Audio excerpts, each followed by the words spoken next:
নমস্কার, দেখছেন রিপাবলিক বাংলা। আপনাদের সঙ্গে রয়েছি আমি পৌলমী। এবার পুজো একটু অন্য রকমের পুজো, দ্রোহের পুজো। তবে সেই দ্রোহের পুজোতেই আজ আমরা সবাই সামিল হয়েছি আনন্দ উৎসবে। তৃতীয়ার এই পুণ্য লগ্নে বিভিন্ন পুজো মণ্ডপে ভিড় করছেন মানুষ। এর পাশাপাশি বিভিন্ন জায়গায় বনেদি বাড়িতেও চলছে পুজোর শেষ মুহূর্তের প্রস্তুতি।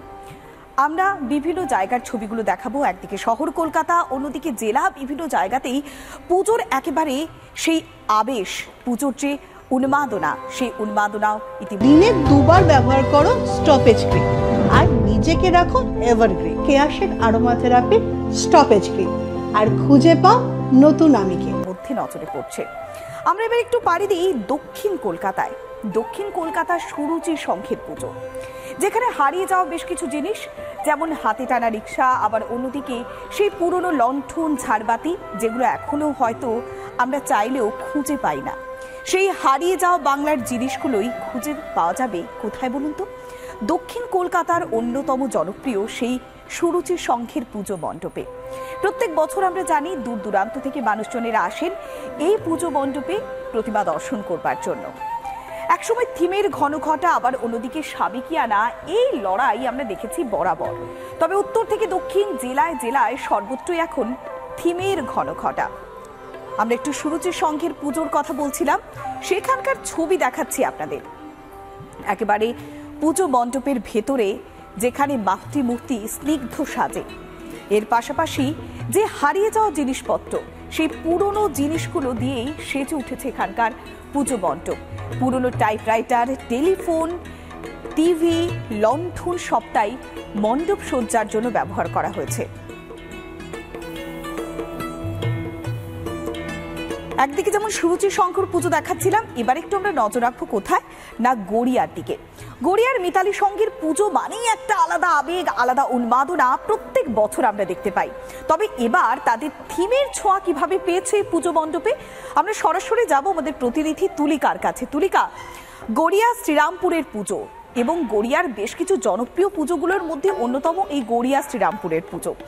এবার তাদের মণ্ডপ সজ্জা কেমন হয়েছে, মাতৃমূর্তি কিভাবে সেজে উঠেছে, কিভাবে পুজোর আবেশ এই গড়িয়া শ্রীরামপুরে?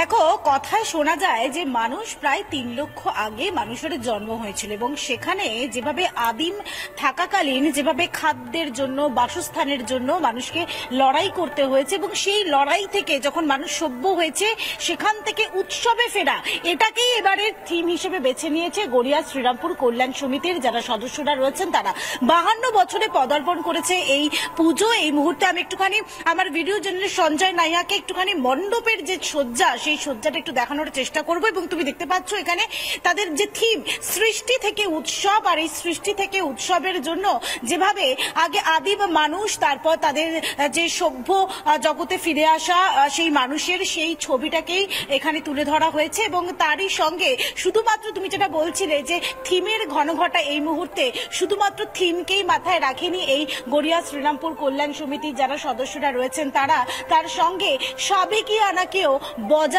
রেখেছে বলা যেতে পারে। তার কারণ আমরা এই মুহূর্তে একেবারে মণ্ডপের ভেতরে প্রবেশ করেছি এবং তুমি দেখতে পাচ্ছ অন্য প্রান্তে একেবারে যেরকম আদিম যুগের যে ছোঁয়া, সেই ছোঁয়া যেরকম একদিকে রয়েছে, তারই সঙ্গে কিন্তু মায়ের যে মূর্তি, সেই মায়ের মূর্তিতেও কিন্তু রয়েছে একেবারে সাবেকিয়ানার ছোঁয়া। এবং তুমি সেই মূর্তি একেবারে তুমি দেখতে পাচ্ছ একেবারে সোনালী রঙের মায়ের যে বস্ত্র, সমস্ত একেবারে কাঠামো, সেই কাঠামো ইতিমধ্যেই তৈরি করা হয়েছে এবং তারই সঙ্গে অপূর্বভাবে এই যে মণ্ডপ, সেই মণ্ডপ ইতিমধ্যে প্রস্তুত করা হয়েছে এই গড়িয়া শ্রীরামপুর কল্যাণ সমিতির পক্ষ থেকে। আমি আরো একবার একটুখানি বলবো সঞ্জয়কে, একটু যদি মণ্ডপের ছবিটা একটুখানি ভালো করে দেখানো যায় রিপাবলিক বাংলার দর্শকদের জন্য, যেখানে একাধারে যে সূক্ষ্ম যে কাজ, সেই কাজ ইতিমধ্যেই ফুটিয়ে তোলা হয়েছে। একদিকে যেরকম মায়ের মূর্তি, তার সঙ্গে একেবারে সোনালী আবেশে তাকে তৈরি করা হয়েছে মায়ের মূর্তি, কার্তিক, গণেশ, সরস্বতী, লক্ষ্মী, সবাইকেই। তারই সঙ্গে কিন্তু একেবারে যে মণ্ডপ, সেই মণ্ডপের তুমি যে সজ্জা তুমি দেখতে পাচ্ছ, এখানে আদিম মানুষের যে প্রতিচ্ছবি সেটাকেই কিন্তু এই মুহূর্তে তুলে ধরা হয়েছে। আমরা একটুখানি এখানে যারা সদস্যরা রয়েছেন তাদের সঙ্গে একটু কথা বলার চেষ্টা করব যে হঠাৎ করে এই সৃষ্টি থেকে উৎসব, এইটাকে ভাবনায় আনা হলো। দেখুন, আমাদের এই ভাবনার পেছনে একই সঙ্গে পুরাণ এবং বিজ্ঞান এই দুটোকে আমরা একসঙ্গে নিয়ে ইতিহাসের পথ বেয়ে এসেছি বলতে পারেন। আমাদের প্রাচীন যে মানব সভ্যতার উদ্ভব এবং মানুষের উৎপত্তি তা প্রায় ৩-৩.৫ লক্ষ বছরের পুরনো। মানুষ তখন কিভাবে বাঁচত? রোজের রোজ জন্তু জানোয়ারের সঙ্গে লড়াই করে, অন্য সম্প্রদায়ের সঙ্গে লড়াই করে, খাদ্য জোগাড় করতে গিয়ে, বাসস্থান খুঁজতে গিয়ে, অর্থাৎ প্রতিনিয়ত তাকে প্রতিকূলতার সঙ্গে লড়াই করে করে বাঁচতে হয়েছে। এবং যখন সে জয়ী হয়েছে, সে তখন কিন্তু একটা সাফল্যের আনন্দ পেয়েছে। সে আনন্দটা সে নানান উচ্ছ্বাসে প্রকাশ করেছে, যা আমরা নানান গুহাচিত্রে দেখতে পাই।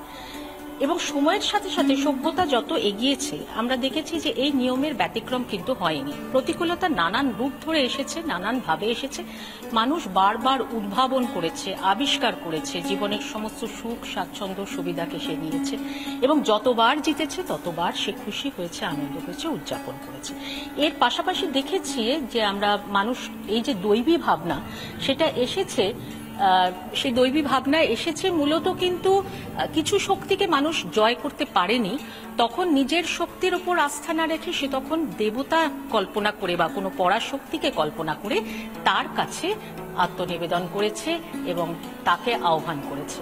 আমাদের এই উৎসবের ধারণা কিন্তু সেই একই সঙ্গে মানব সভ্যতার অগ্রগতির যে সাফল্য, আমাদের একতা, যূথবদ্ধতার যে শক্তি এবং তার সঙ্গে সঙ্গে সেই পরম শক্তির কাছে আমাদের মাথা নত করে সামগ্রিক মঙ্গল, সামগ্রিক কল্যাণ প্রার্থনা করা, এই মিলিয়েই আমাদের আজকের ভাবনা যে সৃষ্টি থেকে উৎসব। সৃষ্টি থেকে উৎসব, আমি আরো একবার সেই ছবিটা দেখানোর চেষ্টা করব যেখানে একেবারে সুন্দরভাবে পৌলমী বুঝিয়ে দিলেন, এই শ্রীরামপুর কল্যাণ সমিতির সদস্যা বুঝিয়ে দিলেন যে তাদের এই থিম কেন, তাদের এই ভাবনা কেন।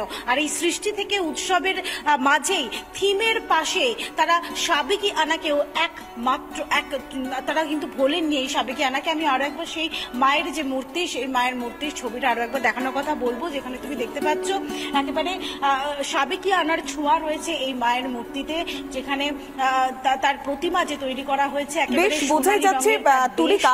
একদিকে যেমন পুজো মণ্ডপে সৃষ্টি থেকে উৎসবের মাহাত্ম্য তুলে ধরা হয়েছে, পাশাপাশি মায়ের যে মূর্তি সেই মূর্তিও সুন্দর সাজে সেজে উঠেছে। আমরা বিভিন্ন জায়গার ছবি দেখাচ্ছিলাম, একদিকে শহর কলকাতার ছবি, অন্যদিকে বিভিন্ন জায়গায় বিভিন্ন জেলার পুজো মণ্ডপের পুজো উদ্বোধন করছেন ভার্চুয়ালি মমতা বন্দ্যোপাধ্যায়। এর পাশাপাশি আমরা একটু নজর রাখবো কোথায় না, একডালিয়া এভারগ্রিনে। একডালিয়া এভারগ্রিন মানে একটা আলাদা ছোঁয়া, আলাদা একটা রং। তবে প্রত্যেক বছর আমরা জানি যে এখানে একটা সাবেকিয়ানার মেলবন্ধন থাকে।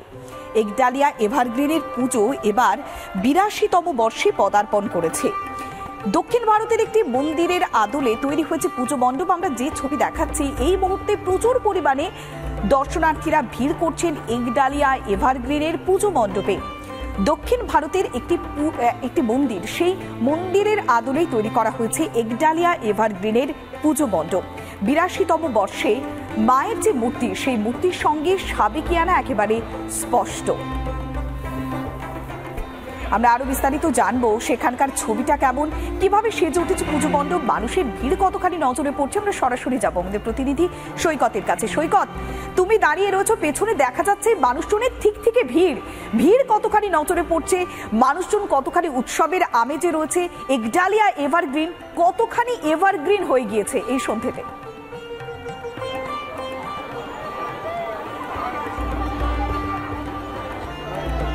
দেখো, একডালিয়া এভারগ্রিন বরাবরই এভারগ্রিন, সেই জন্যে এই ৮২তম বর্ষে এসেও এই একডালিয়া এভারগ্রিনের ঔজ্জ্বল্য কিন্তু কোনো মতেই কমেনি। আমি মণ্ডপ থেকে শুরু করে প্রতিমা গোটা বিষয়টা দেখাবো, তার আগে দেখাবো এই তৃতীয়ার সন্ধ্যাবেলায় মানুষের ঢল। যেটা তুমি বললে একডালিয়া এভারগ্রিন বরাবরই এভারগ্রিন, আমি একটু কথা বলে নেওয়ার চেষ্টা করব। ম্যাডাম, একটু কথা বলবো, কোথা থেকে এসেছেন? দমদম থেকে। আজকে তো তৃতীয়া, তাতে কি আছে, পঞ্চমী ষষ্ঠী থেকে মারাত্মক ভিড় হবে, তার জন্য আমরা আগেই বেরিয়ে। এরপরে কোথায় ঘুরবেন? এরপরে আছে তিধারা, দেশপ্রিয় পার্ক, তারপরে হিন্দুস্তান পার্ক। নর্থ কলকাতা ঘুরেছেন?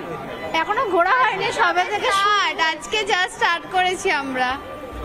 আজকে সবে স্টার্ট করেছেন। আমি একডালিয়া এভারগ্রিনের পুজো প্যান্ডেলটা দেখানোর চেষ্টা করব। দক্ষিণ ভারতের একটি মন্দির, বরাবরই দক্ষিণ ভারতের বিভিন্ন যে সুসজ্জিত মন্দির, সেই মন্দিরগুলির আদলে তারা মণ্ডপসজ্জা তৈরি রাখে, মণ্ডপসজ্জা করে এবং এর পাশাপাশি প্রতিমায় থাকে সাবেকিয়ানার ছোঁয়া। আমি একটু ভিতরের দিকে যাওয়ার চেষ্টা করব, আমার ভিডিও জার্নালিস্ট পিনাকি নন্দীকে নিয়ে একটু ভিতরের দিকে যাওয়ার চেষ্টা করব। এই মণ্ডপের অন্দরসজ্জা, সেই অন্দরসজ্জায় একটু ঘুম মারবো, পাশাপাশি সাবেকিয়ানার ছোঁয়া রেখে যে প্রতিমা, সেই প্রতিমা সজ্জার দিকেও যাব। তবে তার সঙ্গে আরও একটা বিষয়, যে এই তৃতীয়ার সন্ধ্যাতে একডালিয়া এভারগ্রিন বরাবরই এভারগ্রিন। সেই জন্যেই কিন্তু এই একডালিয়া এভারগ্রিনের টানে মানুষ এসেছেন দূর দূরান্ত থেকে। এই তৃতীয়ার সন্ধ্যায় পৌলমী, তুমি দেখতে পাচ্ছ যে একডালিয়া এভারগ্রিনের প্রতিমা বা এই মণ্ডপ পুরোটা দেখার জন্য মানুষের কতটা ঢল, মানুষ কিভাবে এসেছে, কাতারে কাতারে মানুষ এসেছে তৃতীয়ার সন্ধ্যায়। কোথা থেকে এসেছেন? আমি পূর্ব মেদিনীপুর হলদিয়া থেকে। হলদিয়া থেকে এসেছি। হলদিয়া থেকে কলকাতা? হ্যাঁ, এখানে থাকি, আপাতত আছে এই জন্য। আর কোথায় কোথায় দেখবেন?